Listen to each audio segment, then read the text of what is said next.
Guys, welcome back to my YouTube channel. അപ്പോൾ ഇന്നത്തെ video എന്ന് പറയുന്നത് ഒരു ഫുൾ ടൈം ജോബിൻ്റെ കൂടെ എങ്ങനെയാണ് എൻ്റെ സ്റ്റഡീസ് ഞാൻ മാനേജ് ചെയ്തത്, CMA US പോലുള്ള ഒരു പ്രൊഫഷണൽ കോഴ്സ് എങ്ങനെയാണ് കംപ്ലീറ്റ് ചെയ്തത്, എന്തൊക്കെ സ്റ്റഡി ടെക്നിക്സാണ് ഞാൻ യൂസ് ചെയ്തത്, എങ്ങനെയാണ് ടൈം മാനേജ് ചെയ്തത്, ഈ ഡീറ്റെയിൽസാണ്. ആക്ച്വലി ഒരുപാട് പേര് ഇതിനെപ്പറ്റി ചോദിച്ചു. അപ്പം എന്തായാലും ഓരോരുത്തർക്ക് ഇങ്ങനെ പറയുന്നതെന്ന് അല്ലാതെ ഒരു വീഡിയോ ഇടുന്നതല്ലേ, അപ്പോൾ എല്ലാവർക്കും അത് യൂസ്ഫുൾ ആവല്ലോ എന്ന് വെച്ചിട്ട് ഈ വീഡിയോ ചെയ്യുന്നതാണ്. ഓക്കെ, അപ്പം ഫുൾ ടൈം ജോബിൻ്റെ കൂടെ ഒരു പ്രൊഫഷണൽ കോഴ്സ് ചെയ്യാമെന്ന് പറഞ്ഞാൽ അത്ര ഈസി ടാസ്ക് ഒന്നുമല്ല. പിന്നെ അത് ഓരോ ആൾക്കാരിൽ നിന്ന് അത് ഡിഫറൻറ്റും ആയിരിക്കും. കാര്യം നമ്മൾ ഫുൾ ഫോക്കസ് ചെയ്യണം, ഫുൾ അതിന് ടൈം ഇൻവെസ്റ്റ് ചെയ്താലേ അത് എഫക്റ്റീവ്ലി മാനേജ് ചെയ്ത് സക്സസ്സിലോട്ട് നമുക്ക് എത്തത്തുള്ളൂ. എവിടെയെങ്കിലും നമ്മൾ ആ കൺസിസ്റ്റൻസി ബ്രേക്ക് ചെയ്താൽ നമുക്ക് പിന്നെ നമ്മുടെ അത്രയും ടൈം ഇൻവെസ്റ്റ് ചെയ്തൊക്കെ അങ്ങ് വെറുതെ ആയിപ്പോകും. സോ നമ്മളൊരു തീരുമാനം എടുത്തു കഴിഞ്ഞാൽ അതിൽ സ്റ്റിക്ക് ഓൺ ചെയ്യുക എന്ന് തന്നെയാണ് ആദ്യത്തെ ടിപ്പ്. പിന്നെ ഒരു കാര്യം നിങ്ങൾ മനസ്സിലാക്കുക, നമ്മൾ ഏതൊരു കമ്പനിയിലും നമ്മൾ എംപ്ലോയി ആണല്ലേ. അപ്പോൾ നമ്മുടെയൊക്കെ ഒരു വിചാരം വർക്ക് ചെയ്യുമ്പോഴേ പ്രത്യേകിച്ച് നമ്മൾ പ്രൊഡക്റ്റീവ്ലി ഭയങ്കര ആത്മാർത്ഥതയായിട്ട് വർക്ക് ചെയ്യുന്നവരെ സംബന്ധിച്ച് അവരില്ലാതെ ആ കമ്പനി അങ്ങനെ മുന്നോട്ട് പോവില്ല എന്ന് തന്നെ വിചാരിക്കും.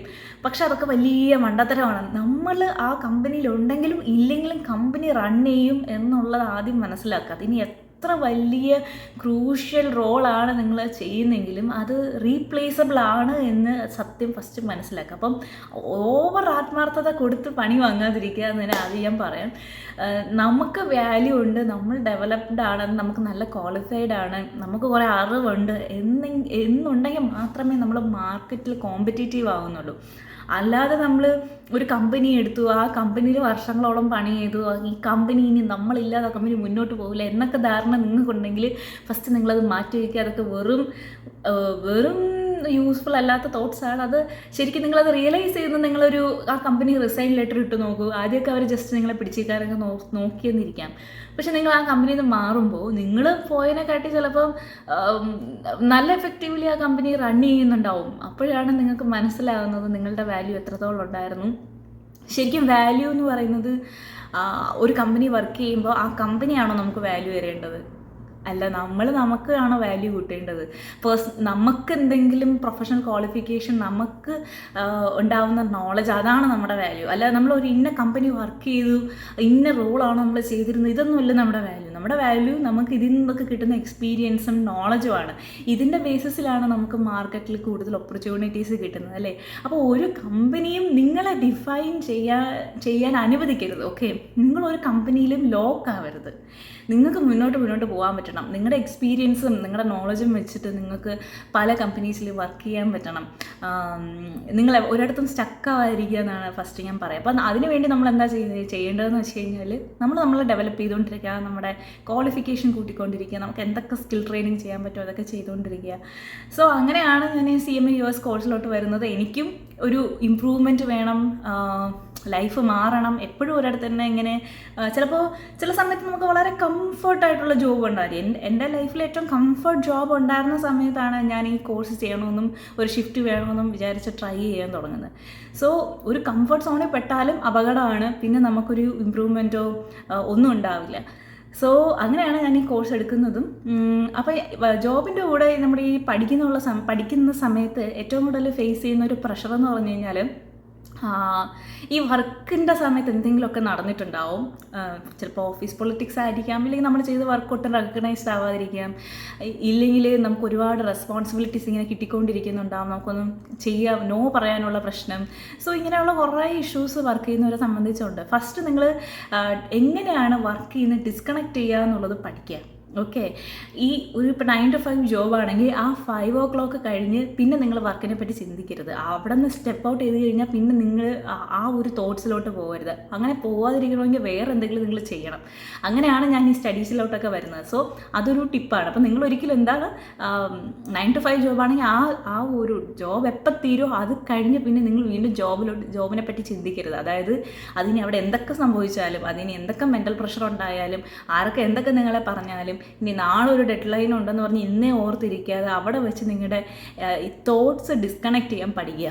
ഓക്കെ, അത് നടന്നാലേ ബാക്കിയെല്ലാം നടക്കുകയുള്ളൂ. സോ അത് നടക്കണമെങ്കിൽ നിങ്ങൾ ആ ഒരു വർക്ക് ടൈം കഴിഞ്ഞിട്ട് വേറെ എന്തെങ്കിലും ചെയ്യണം. അല്ലാതെ അങ്ങനെ ചെയ്യാതിരുന്നു കഴിഞ്ഞാലാണ് ഈ തോട്ട്സിൽ സ്റ്റക്കായിട്ട് പോകാമെന്ന് മനസ്സിലാക്കുക. ഓക്കെ, അപ്പം പിന്നെ മനസ്സിലാക്കേണ്ട കാര്യം നേരത്തെ പറഞ്ഞ പോലെ കമ്പനി, നിങ്ങളിരിക്കുന്ന കമ്പനി നിങ്ങളാണ് സംഭവം എന്ന് വിചാരിക്കാതിരിക്കുക. അത് വലിയൊരു മണ്ടത്തരമാണ്. അങ്ങനെ ആർക്കെങ്കിലും അങ്ങനെ ഒരു ധാരണ ഉണ്ടെങ്കിൽ അത് ഇപ്പം കളയുക. എല്ലാവരും റീപ്ലേസബിൾ ആണ് എന്നുള്ള സത്യം ഉൾക്കൊള്ളുക. ഓക്കെ, നമുക്ക് ഭയങ്കര ബുദ്ധിമുട്ടാണ്. നമ്മൾ അത്ര ഓണസ്റ്റോടെ വർക്ക് ചെയ്യുമ്പോഴേ നമുക്ക് ചുറ്റും നമ്മളെ ആൾക്കാരിങ്ങനെ പൊക്കിക്കൊണ്ടിരിക്കുമ്പോൾ നമുക്ക് തോന്നും നമ്മളാണ് എല്ലാം. പക്ഷെ അതൊന്നുമല്ല. സോ നിങ്ങൾ അങ്ങനെയുള്ള കംഫർട്ട് സോണിലൊന്നും സ്റ്റക്ക് ആവാതിരിക്കുക. നിങ്ങളെ ഇമ്പ്രൂവ് ചെയ്യാൻ ട്രൈ ചെയ്തുകൊണ്ടിരിക്കുക. നിങ്ങൾ സ്റ്റക്ക് ആയാൽ അവിടെ സ്റ്റക്കാവുന്ന നിങ്ങൾ മാത്രമായിരിക്കും, കൂടെയുള്ളവർ ഡെവലപ്പ് ചെയ്തുകൊണ്ടേയിരിക്കും. ഓക്കെ, സോ അപ്പോൾ ഇതാണ് രണ്ടാമത്തെ പോയിന്റ് എന്ന് പറയുന്നത്. പിന്നെ എങ്ങനെയാണ് ഇപ്പം ഞാൻ ഫസ്റ്റ് ചെയ്ത ഇതാണ് ബേസിക്കലി ആ റിയലൈസേഷൻ. എനിക്ക് വാല്യൂ തരെ കൊടുക്കേണ്ട ഞാനാണ്, എൻ്റെ ക്വാളിഫിക്കേഷനാണ്, എൻ്റെ എക്സ്പീരിയൻസ് ആണെന്നുള്ള റിയലൈസേഷനാണ് ഫസ്റ്റ് എനിക്കുണ്ടായത്. ഒരു കമ്പനിയും എന്നെ ഡിഫൈൻ ചെയ്യുന്നില്ല എന്നൊരു തിരിച്ചറിവാണ് എന്നെ ശരിക്കും കൂടുതൽ പഠിക്കണമെന്ന് എപ്പോഴും പ്രേരിപ്പിച്ചിട്ടുള്ള കാര്യം. ഓക്കെ, അപ്പോൾ അത് കഴിഞ്ഞിട്ട് ഇതുപോലെ ഇമോഷൻസ് ഡിസ്കണക്ട് ചെയ്യാൻ വേണ്ടിയിട്ടാണ് ഞാൻ കൂടുതലും പഠിക്കാൻ വേണ്ടിയും തീരുമാനിക്കുന്നത്. ഇപ്പോൾ CMA എടുക്കുമ്പോൾ ഒരു പെർഫെക്റ്റ് പ്ലാൻ ഇല്ലാതെ ഇത് വർക്കൗട്ട് ആവില്ല എന്ന് എനിക്ക് ആദ്യമേ അറിയായിരുന്നു. അപ്പം വർക്ക് ഇങ്ങനെ പൊയ്ക്കൊണ്ടിരിക്കും, നമുക്കതൊക്കെ നിയന്ത്രിക്കാൻ പറ്റില്ല. ചിലപ്പോൾ ഡെഡ് ലൈൻസ് ഉണ്ടാവും, ഒക്കെ ഉണ്ടാവും. അപ്പോൾ ഞാൻ ഫസ്റ്റ് ചെയ്തെന്ന് വെച്ച് കഴിഞ്ഞാൽ എൻ്റെ വർക്കിനൊരു ചിട്ട വരുത്തിയാൽ നമ്മുടെ ബാക്കിയുള്ള സമയം നമുക്ക് എഫക്റ്റീവ്ലി യൂസ് ചെയ്യാൻ പറ്റും. അതായത് ഒരു ദിവസം ഒരുപാട് മീറ്റിങ്സ് ഷെഡ്യൂൾ ചെയ്യാതെ കുറച്ച് മീറ്റിങ്സും കുറച്ച് വർക്കും അങ്ങനെയൊക്കെ ഷെഡ്യൂൾ ചെയ്യാൻ നോക്കുക. നമ്മുടെ ഒരു ദിവസം മൊത്തം മീറ്റിങ്സ് മാത്രം പോവാതെ വർക്കും ചെയ്തുകൊണ്ട് തന്നെ അത് കംപ്ലീറ്റ് ചെയ്യാൻ നോക്കുക. ഇപ്പോൾ ഒരു 9 hours നമ്മൾ ജോബിന് സ്പെൻഡ് ചെയ്യുന്നെങ്കിൽ ആ 9 hours പ്രൊഡക്റ്റീവ് ആയിരിക്കണം. അതിൽ ലേസിനെസ് കാണിക്കരുത്. അതിൽ ലേസിനെസ് കാണിച്ച് കഴിഞ്ഞാൽ ബാക്കിയുള്ള സമയവും നമ്മൾ വർക്കിന് വേണ്ടി സ്പെൻഡ് ചെയ്യേണ്ടി വരും. ഓക്കെ, പിന്നെ എക്സ്ട്രാ വർക്ക് ലോഡ് എടുക്കാതിരിക്കുക. ഒരുപാട് വർക്ക് ലോഡ് നിങ്ങൾ എടുത്തെന്ന് വെച്ചിട്ട് നിങ്ങൾക്കിപ്പം അവർ പറയുമായിരിക്കും നിങ്ങൾക്ക് കൂടുതൽ സാലറി വേണമെങ്കിൽ നിങ്ങൾ കൂടുതൽ വർക്ക് എടുക്കണം എന്നാലേ ഉള്ളൂ. പക്ഷെ അതൊക്കെ വെറും മിഥ്യാധാരണയാണ്. ചിലപ്പോൾ ആ കമ്പനിയിൽ അവർ നിങ്ങളെ പുഷ് ചെയ്യുന്നത് അവർക്ക് ഒരാളെ മാക്സിമം യൂട്ടിലൈസ് ചെയ്യാനുള്ളൊരു പോളിസി ഉള്ളതുകൊണ്ടായിരിക്കും. അപ്പോൾ അങ്ങനെയുള്ളിടത്ത് നിൽക്കാതിരിക്കുക. നിങ്ങൾ എല്ലാത്തിനും നോ പറയാൻ പഠിക്കുക. നിങ്ങളെ കൊണ്ട് ഇത്രേ പറ്റത്തുള്ളൂ, ഇതിന് ശേഷം എനിക്ക് വേറെ പ്ലാൻസ് ഉണ്ട്, നിങ്ങളുടെ സാലറിയുമായിട്ട് ഇത് ഒക്കെ ഇത്രയാണ്, ഇതിൽ കൂടുതൽ വർക്ക് ചെയ്യുക എന്ന് പറഞ്ഞു കഴിഞ്ഞാൽ പോസിബിൾ ആയിട്ടുള്ള കാര്യമില്ല എന്ന് പറയാം. കുറേയൊക്കെ ട്രൈ ചെയ്യുക, പഠിക്കുക, വേറെ കമ്പനി ട്രൈ ചെയ്യുക, മൂവ് ഓൺ ചെയ്യുക, നല്ല കൾച്ചറുള്ള കമ്പനിയിലോട്ട് ഷിഫ്റ്റ് ചെയ്യാൻ നോക്കുക. അല്ലാതെ ഒരിടത്ത് സ്റ്റക്ക് ആവാതിരിക്കുക. ഓക്കെ, അപ്പോൾ ഞാൻ ചെയ്തതെന്ന് വെച്ച് കഴിഞ്ഞാൽ ഫസ്റ്റ് ഈ ജോബ് കൂടുതൽ പ്രൊഡക്റ്റീവ് ആക്കാൻ നോക്കി. കലണ്ടർ ഷെഡ്യൂൾ ചെയ്യാൻ തുടങ്ങി. അതായത് ഒരു 1 month ഒക്കെ ഇങ്ങനെ ഹൗ ഇറ്റ് ലുക്സ് ലൈക്ക് എന്നൊക്കെ ഒരു ചെറിയ പ്ലാൻ ചെയ്യാൻ തുടങ്ങി. എപ്പോഴെന്തൊക്കെയാണ് ചെയ്യേണ്ടതെന്നുള്ളൊരു ടൈം ടേബിൾ പോലെ സെറ്റ് ചെയ്തു വർക്കിന് ഫസ്റ്റ്. അപ്പോൾ ആ ഡെഡ് ലൈൻസ് എനിക്ക് മീറ്റ് ചെയ്യാൻ പറ്റും. എനിക്ക് വേറെ ഇഷ്യൂസ് ഒന്നുമില്ല, വർക്കിൽ വേറെ പ്രോബ്ലംസ് ഒന്നും വരത്തില്ല. നമ്മൾ ചെയ്യേണ്ട കാര്യങ്ങൾ കറക്റ്റ് ചെയ്തുകൊണ്ട് പോയി കഴിഞ്ഞാൽ നമ്മളെ കൂടുതൽ അത് ബാധിക്കത്തില്ല. ഓക്കെ, അപ്പോൾ അതായിരുന്നു ഫസ്റ്റ് ചെയ്തത്. പിന്നെ എന്തെന്ന് വെച്ച് കഴിഞ്ഞാൽ CMAയുടെ കാര്യത്തിൽ ആദ്യം ഫസ്റ്റ് യൂട്യൂബിൽ ക്ലാസ്സസ് കാണുക എന്നുള്ളതായിരുന്നു ചലഞ്ച്. അപ്പം ഞാൻ ഡെയിലി 3 hours സ്പെൻഡ് ചെയ്യുമായിരുന്നു. Minimum 3 hours. അത് എത്രത്തോളം കൂട്ടാൻ പറ്റുമോ അത്രത്തോളം. പക്ഷേ മിനിമം 3 hours ആയിരുന്നു എൻ്റെ ടാർഗറ്റ്. അതായത് വർക്കിംഗ് ഡേയ്സിൽ 3 hours. വീക്കെൻഡ്സ് ആണെങ്കിലോ എത്ര ടൈം സ്പെൻഡ് ചെയ്യാൻ പറ്റും, അത് മിനിമം 9 hours. അത് കൂടുതൽ സ്പെൻഡ് ചെയ്യാൻ പറ്റിയാലും നല്ല കാര്യം. പക്ഷേ മിനിമം 9 hours എങ്കിലും ഞാൻ എൻ്റെ വർക്കിന് വേണ്ടി വീക്കെൻഡ്സ് സ്പെൻഡ് ചെയ്തിട്ടുണ്ട്. അപ്പം ഈ നോട്ട്സ് എഴുതുന്നു, യൂട്യൂബിലെ ക്ലാസ്സസ് കാണുന്നു. അങ്ങനെ തന്നെ എനിക്കൊരു ടാർഗറ്റ് ഉണ്ടായിരുന്നു. അതായത് 2 മാസത്തിനുള്ളിൽ എൻ്റെ നോട്ട്സ് എല്ലാം റെഡി ആയിരിക്കണം. അതായത് ഞാൻ യൂട്യൂബിലെ ക്ലാസ്സസ് കാണണം, നോട്ട്സ് എഴുതണം, കൂടുതൽ ടെക്സ്റ്റ് ബുക്ക് വായിക്കണം, നോട്ട്സ് എഴുതണം. ഇത് 2 മാസത്തിനുള്ളിൽ കംപ്ലീറ്റ് ആവണം എന്നുള്ളൊരു ടാർഗറ്റ് ഞാൻ സെറ്റ് ചെയ്തു. ആ ടാർഗറ്റ് മീറ്റ് ചെയ്യേണ്ടത് എനിക്കൊരു വാശിയായിരുന്നു. അപ്പോൾ നമ്മൾ പഠിക്കുമ്പോൾ എന്താണ്, നമുക്കൊരു വാശി വേണം അല്ലേ, ഒരു ടാർഗറ്റ് വേണം, ഒരു പ്ലാൻ അച്ചീവ് ചെയ്യാൻ. പ്ലാൻ ഒന്നും ഇല്ലാതെ ചുമ്മാ ഇങ്ങനെ പോയിക്കൊണ്ടിരുന്ന് കഴിഞ്ഞാൽ അതിങ്ങനെ പോയിക്കൊണ്ടിരിക്കും. പിന്നെ വൺസ് നിങ്ങൾ ഇതൊരു 21 days നിങ്ങൾ എഫക്റ്റീവ്ലി ഇത് വർക്കൗട്ട് ചെയ്യാൻ പറ്റിയാൽ നിങ്ങളത് യൂസ്ഡ് ആവും. പിന്നൊരു കാര്യം, ആരെങ്കിലും എന്തെങ്കിലും പറഞ്ഞിട്ട് ഒരു കോഴ്സ് എടുത്ത് ചെയ്യരുത്. ഈ CMA US ഞാൻ ജെന്യുവൻലി എനിക്ക് ഇഷ്ടമായതുകൊണ്ടാണ് ഞാൻ ചെയ്തുകൊണ്ടിരുന്നത്. പഠിക്കുമ്പോൾ തന്നെ എനിക്ക് ഭയങ്കര ഇൻട്രസ്റ്റ് ആയിരുന്നു. ഞാൻ അതും എൻ്റെ വർക്കുമായിട്ട് ഒരുപാട് കണക്ട് ചെയ്യാൻ നോക്കി. എനിക്ക് കുറേ കാര്യങ്ങൾ മനസ്സിലാവാൻ തുടങ്ങി. ചില വർക്കൊക്കെ എന്തിനു ചെയ്യുന്നതെന്ന് പോലും അറിയാതെ ചെയ്തുകൊണ്ടിരുന്നിട്ടുണ്ട് കേട്ടോ. പക്ഷേ അതെനിക്ക് ഈ കോഴ്സുമായിട്ട് റിലേറ്റ് ചെയ്യാൻ പറ്റി. എൻ്റെ ഒരു പ്രൊഫഷണൽ കരിയറായിട്ട് നല്ലോണം അലൈൻ ചെയ്യുന്ന ഒരു കോഴ്സായിരുന്നു അത്. അപ്പോൾ എനിക്കത് വർക്കിലും ഇൻവെസ്റ്റ് ചെയ്യാൻ ഹെൽപ്പ് ചെയ്തു. അതുപോലെ എനിക്ക് കൂടുതൽ നോളജ് ഗെയിൻ ചെയ്യാൻ ഹെൽപ്പ് ചെയ്തു. സോ ഈ കോഴ്സ് അങ്ങനെ ഭയങ്കര ഇൻട്രസ്റ്റിംഗ് ആയിരുന്നു പഠിക്കുമ്പോൾ തന്നെ. അപ്പോൾ 2 months എൻ്റെ ടാർഗറ്റ് ആയിരുന്നു നോട്ട്സ് ഫസ്റ്റ് സെറ്റ് ആവണം. സോ അത് കറക്റ്റ് ആ 2 monthsനുള്ളിൽ എനിക്കൊന്ന് ഒരു 10 days മുന്നേ തന്നെ എനിക്ക് ആ ടാർഗറ്റ് അച്ചീവ് ചെയ്യാൻ പറ്റി എന്നുള്ളതാണ്. സോ ഈ സമയത്ത് ഞാൻ ഒരു പരിപാടിക്കും പോയിട്ടില്ല. അതായത് ഫ്രണ്ട്സുമായിട്ട് ഔട്ടിങ്ങിനോ അങ്ങനെ ഒന്നും പോയിട്ടില്ല. എനിക്കൊന്നും തിയേറ്ററിൽ ഒരു സിനിമയ്ക്ക് പോലും പോയിട്ടില്ല. ഒബ്വിയസ്ലി ഫോണിൽ ഇപ്പോൾ ഒരു ചെറിയ ടൈം ഞാൻ ഇപ്പോൾ ഒരു വീക്കെൻഡ് വേണമെങ്കിൽ അതെല്ലാം എൻ്റെ 9 to 10 hours പഠിച്ച് കഴിഞ്ഞിട്ടാണ് ഞാൻ ചിലപ്പോൾ ഒരു സിനിമ കാണുന്നത്. അല്ലാതെ അതിനിടയിൽ പോയി കാണാനൊന്നും നിൽക്കാറില്ല. ഓക്കെ. പിന്നെ ചെയ്തുകൊണ്ടിരുന്നതെന്ന് വെച്ച് കഴിഞ്ഞാൽ സോഷ്യൽ മീഡിയ എന്ന് പറഞ്ഞ സംഭവം നമ്മളെ വല്ലാണ്ട് ഇൻഫ്ലുവൻസ് ചെയ്യും. ഫോൺ എടുത്ത് എന്തെങ്കിലും കാണാനൊക്കെ തോന്നും. അപ്പം ഞാൻ ചെയ്തതെന്ന് വെച്ച് കഴിഞ്ഞാൽ ടൈമർ സെറ്റ് ചെയ്തു. അതായത് ഒരു 15 minutes ഇൻസ്റ്റാഗ്രാം, 15 minutes ഫേസ്ബുക്ക്, ഒരു 15 minutes വാട്സപ്പ്. അങ്ങനെ കാര്യം എന്ന് വെച്ച് കഴിഞ്ഞാൽ ഇതിലൊക്കെ എന്ന് പറഞ്ഞ സമയം പോകും, നമ്മൾ അറിയത്തേയില്ല. ഒരു 2 hour കണ്ണ് തുറന്ന് അടയ്ക്കും മുന്നേ തന്നെ അങ്ങ് പോവും. അപ്പം ഇതൊരു വലിയ ചലഞ്ചർ. അറ്റ്ലീസ്റ്റ് അപ്പോൾ ഈ ആപ്പ് ടൈമർ ലോക്ക് എന്ന് പറഞ്ഞൊരു സെറ്റിങ്സ് ഉണ്ട്. നിങ്ങളുടെ ആൻഡ്രോയിഡ് ആണെങ്കിൽ അതിലുണ്ട് ആപ്പ് ടൈമർ എന്ന് പറഞ്ഞിട്ട്. അപ്പോൾ അതിൽ പോയി സോഷ്യൽ മീഡിയസിൽ നമുക്ക് ഇത്രയും ഒരു ആപ്പിന് ഇത്ര ടൈം എന്ന് പറഞ്ഞ് നമുക്ക് സെറ്റ് ചെയ്യാം. അപ്പോൾ 15 minutes കൂടുതലായാൽ വീണ്ടും ഒരു 10 minutes ആഡ് ചെയ്യുന്നതിന് മുന്നേ ചിന്തിക്കാം, ഇനി ഇത് ആഡ് ചെയ്താൽ ഇതെൻ്റെ വർക്കിനെ അഫക്റ്റ് ചെയ്യും. സോ ഈ ടൈമർ ഞാൻ ഒരു ദിവസം 1 മണിക്കൂർ കൂടുതൽ ഞാൻ സോഷ്യൽ മീഡിയ യൂസ് ചെയ്യാതിരിക്കാനുള്ളൊരു ആപ്പ് സെറ്റിങ്സ് ഒക്കെ ചെയ്തിട്ടു. അപ്പോൾ ഇതെനിക്ക് റിയലൈസ് ആയി കേട്ടോ. കുറേ കഴിയുമ്പോൾ ഇതിൽ കൂടുതൽ എന്തിനാണ് ഞാൻ കാണുന്നേ. എനിക്കൊന്നും നമ്മളിങ്ങനെ ഒരു അഡിക്ഷൻ ഉണ്ടല്ലോ, ആ അഡിക്ഷൻ തുടക്കത്തിലൊക്കെ ഇത്തിരി ബുദ്ധിമുട്ടായിരുന്നു. പക്ഷേ ഈ കോഴ്സ് ഏകദേശം കംപ്ലീറ്റ് കഴിഞ്ഞപ്പോൾ മൊത്തത്തിൽ എനിക്ക് സോഷ്യൽ മീഡിയയോടുള്ള ഒരു അട്രാക്ഷനൊക്കെ ഒന്ന് പോയി. എന്ന് വെച്ച് കഴിഞ്ഞാൽ ഇപ്പം എനിക്കങ്ങനെ സോഷ്യൽ മീഡിയ ഉണ്ടെങ്കിൽ ഇല്ലെങ്കിലും വലിയ പ്രശ്നമൊന്നുമില്ല. അതിൻ്റെ ഈ ഒരു അഡിക്ഷനിൽ നിന്ന് പുറത്തു വരാനേ ഹെൽപ്പ് ചെയ്തു കേട്ടോ സ്റ്റഡീസ്. കാര്യം ഈ ടൈമർ സെറ്റ് ചെയ്തുകൊണ്ടേ നമുക്കത് ആ ഒരു ടൈമിൽ കാണേണ്ടതായിട്ടേ തോന്നുള്ളൂ എപ്പോഴും. അപ്പോൾ അതൊരു കാര്യം. പിന്നെ എന്താ വെച്ച് കഴിഞ്ഞാൽ അങ്ങനെയാണ് ടൈം മാനേജ്മെൻറ്റ് പെർഫെക്റ്റ്ലി വർക്കൗട്ട് ആയത്. വീക്ക് ഡേയ്സിൽ 3 hours, പിന്നെ ഈ സോഷ്യൽ മീഡിയ ടൈം മാനേജ്മെൻറ്റും, പിന്നെ ഈ പുറത്ത് ഔട്ടിങ്ങിനൊന്നും പോവാതിരിക്കുക. വല്ലപ്പോഴും എന്തെങ്കിലും കാണണമെന്ന് വല്ല ക്യൂരിയോസിറ്റിയോടെ കാണണമെന്ന് തോന്നിയാൽ മാത്രം ഒരു ഫിലിമോ അങ്ങാനും ഞാൻ വീക്കെൻഡ്സ് കൂടുതലും കാണുക. പിന്നെ എന്ന് വെച്ച് കഴിഞ്ഞാൽ ഇപ്പോൾ ഓഫീസിൽ പോകുന്ന സമയത്ത് ബുക്സ് കൊണ്ടുപോകും. കാര്യം എന്ന് വെച്ച് കഴിഞ്ഞാൽ ഈ ചിലപ്പോൾ നമ്മൾ ട്രാഫിക് ബ്ലോക്കിലൊക്കെ സ്റ്റക്കായി പോകുമല്ലോ, അപ്പം വായിക്കാമല്ലോ എന്ന് വെച്ചിട്ട് ബുക്സ് കൊണ്ടുപോകും. അതായത് എഴുതി വെച്ച നോട്ട്സ് നമ്മൾ റിപ്പീറ്റഡായിട്ട് വായിക്കണമല്ലോ, അപ്പോൾ അതിന് വേണ്ടി കൊണ്ടുപോകുമായിരുന്നു. അല്ലാതെ ഓഫീസ് വർക്ക് ചെയ്തുകൊണ്ടിരുന്നപ്പം ഇതൊന്നും യൂസ് ചെയ്തിട്ടില്ല കേട്ടോ. കാര്യം എന്ന് വെച്ച് കഴിഞ്ഞാൽ നമ്മുടെ ഓഫീസ് വർക്ക് കറക്റ്റായിട്ട് നടക്കണം. നമ്മുടെ വർക്ക് കറക്റ്റായിട്ട് നടന്നാലേ നമുക്ക് ബാക്കിയുള്ള ടൈം പ്രൊഡക്റ്റീവ് ആവുള്ളൂ. വർക്കിൽ എന്തെങ്കിലും ഒരു ഡിലേ വന്നു കഴിഞ്ഞാൽ ബാക്കിയുള്ള സമയം വർക്കിന് വേണ്ടിയേ പോകത്തുള്ളൂ. സോ വർക്കും ഈ സമയത്ത് പ്രൊഡക്റ്റീവായിട്ട് ചെയ്യുക എന്നുള്ളത് ഒരു ഗോളായിരുന്നു. ഓക്കെ. അപ്പം പക്ഷെ നമ്മളിപ്പോൾ ഓഫീസിൽ പൊയ്ക്കൊണ്ടിരുന്ന സമയത്ത് ഒരു ബ്ലോക്കിലൊക്കെ സ്റ്റക്കായ വെറുതെ ഒരു 2 മണിക്കൂറൊക്കെ പോകുമല്ലോ. അപ്പോൾ ബുക്സ് ക്യാരി ചെയ്ത് പോകുന്ന വഴി വായിക്കാൻ തുടങ്ങി. അങ്ങനെയായിരുന്നു എൻ്റെ ടൈം മാനേജ്മെൻറ്റ്. പിന്നെ നമ്മൾ കുറേ കാര്യങ്ങൾ സാക്രിഫൈസ് ചെയ്യേണ്ടി വരും. ഫ്രണ്ട്സിൻ്റെ വെഡ്ഡിങ്സ് ഒന്നും ചിലപ്പോൾ ദൂരെയുള്ള ഫ്രണ്ട്സ് ആണെങ്കിൽ നമുക്ക് പോയെന്ന് പറ്റത്തില്ല, അറ്റൻഡ് ചെയ്യാൻ പറ്റിയെന്ന് വരില്ല അല്ലേ. അപ്പം അങ്ങനെയൊക്കെ കുറേ സാക്രിഫൈസ് ചെയ്തു. ആദ്യം എൻ്റെ സോഷ്യൽ ഇൻട്രാക്ഷൻ നന്നേ കുറഞ്ഞു. ഞാൻ സംസാരിക്കുന്നത് വരെ ആക്ച്വലി നല്ല കുറഞ്ഞു. കാര്യം ഫുൾ ടൈം ഈ സബ്ജക്റ്റ് ഇങ്ങനെ മൈൻഡിൽ ഓടിക്കൊണ്ടിരുന്നു.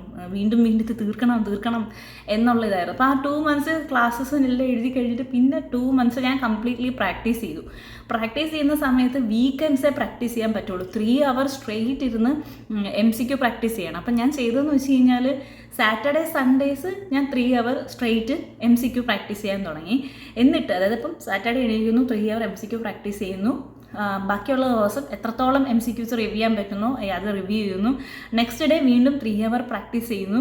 എന്നിട്ട് അതിന് ശേഷം ഇപ്പോൾ ഈ 2 ദിവസത്തെ MCQ റിവ്യൂ ചെയ്യണമല്ലോ, അത് റിവ്യൂ ചെയ്യുന്നത് റെസ്റ്റ് ഓഫ് ദ വീക്ക്, ബാക്കിയുള്ള വീക്ക്. അപ്പോൾ അതായത് സാറ്റർഡേ സൺഡേ MCQ പ്രാക്ടീസ് ചെയ്യുന്നു, 3 hour പ്രാക്ടീസ് ചെയ്യുന്നു, റിവ്യൂ ചെയ്യുന്നു. എന്നിട്ട് ഇത് കംപ്ലീറ്റ് ആവുമല്ലോ. 100 MCQs ഇല്ലേ, ഈച്ച് 100 MCQs ആണ് വർക്കൗട്ട് ചെയ്യുന്നത്. അപ്പം ഈ അടുത്ത ദിവസങ്ങളിൽ ഞാൻ എന്ത് ചെയ്തു, എൻ്റെ വീക്ക് ഡേയ്സിൽ ഈ ഡെയിലി ഒരു 3 hour അല്ലെങ്കിൽ 4 hour സ്പെൻഡ് ചെയ്തുകൊണ്ട് ഞാൻ ഏതൊക്കെ MCQs ആണ് റിവ്യൂ ചെയ്യേണ്ടത് അത് റിവ്യൂ ചെയ്തുകൊണ്ടിരുന്നു, നോട്ട്സ് ആഡ് ചെയ്തുകൊണ്ടിരുന്നു. എന്നിട്ട് നെക്സ്റ്റ് സാറ്റർഡേ സൺഡേക്ക് മുന്നേ എൻ്റെ ടാർഗറ്റ് എന്ന് പറഞ്ഞാൽ എഴുതി വെച്ച എല്ലാ നോട്ട്സും വായിക്കുക.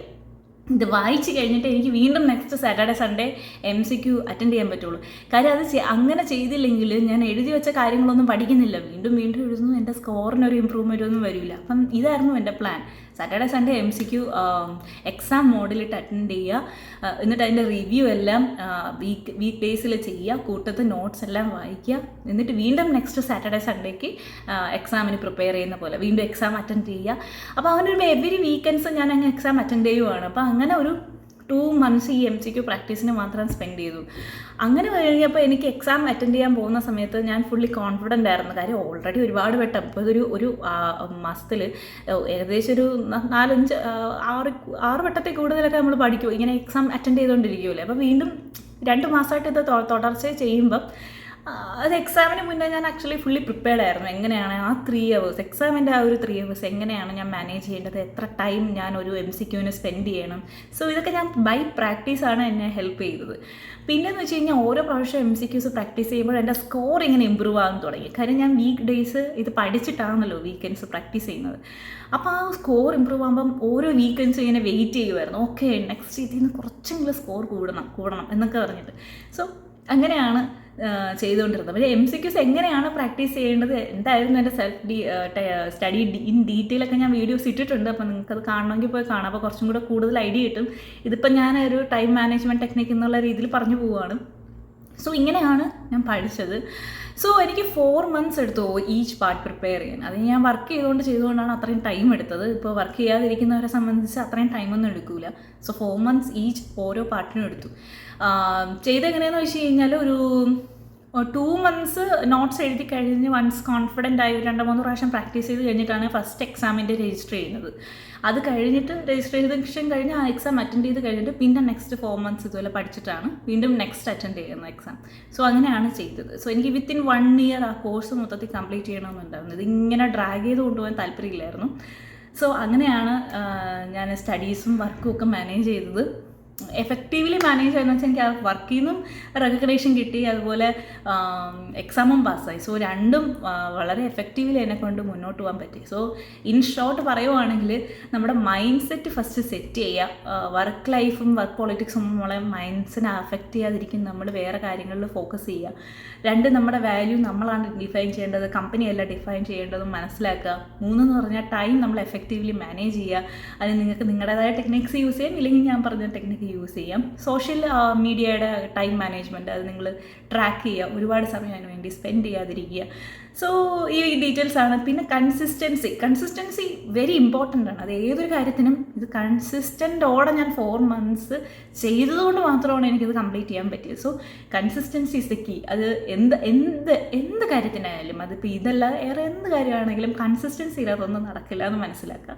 സോ കൺസിസ്റ്റൻസി ആയിരുന്നു മെയിൻ എന്ന് വേണേൽ പറയാം. Okay, consistency, mind set, focus. So ഈ 3 കാര്യങ്ങളുണ്ടെങ്കിൽ നിങ്ങൾക്കും ജോബും നിങ്ങളുടെ സ്റ്റഡീസും എഫക്റ്റീവ്ലി കൊണ്ടുപോകാം. ഞാൻ CMA മാത്രമല്ല, ഞാൻ എൻ്റെ പോസ്റ്റ് ഗ്രാജുവേഷനും ഇങ്ങനെയാണ് കംപ്ലീറ്റ് ചെയ്തത്. So overall 6+ years of experience ഇന്ത്യയിൽ വർക്ക് ചെയ്തപ്പോഴാണ് ഞാൻ ആ സമയത്താണ് ഞാൻ എൻ്റെ പോസ്റ്റ് ഗ്രാജുവേഷനും CMAയും ഒക്കെ കംപ്ലീറ്റ് ചെയ്യുന്നത്. സോ അതെന്നെ ഒരുപാട് ഹെൽപ്പ് ചെയ്തിട്ടുണ്ട്.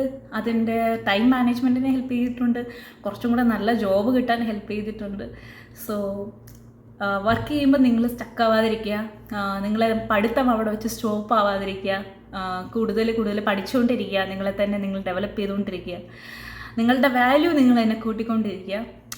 സോ അത്രയേ ഉള്ളൂ. Bye, all the best.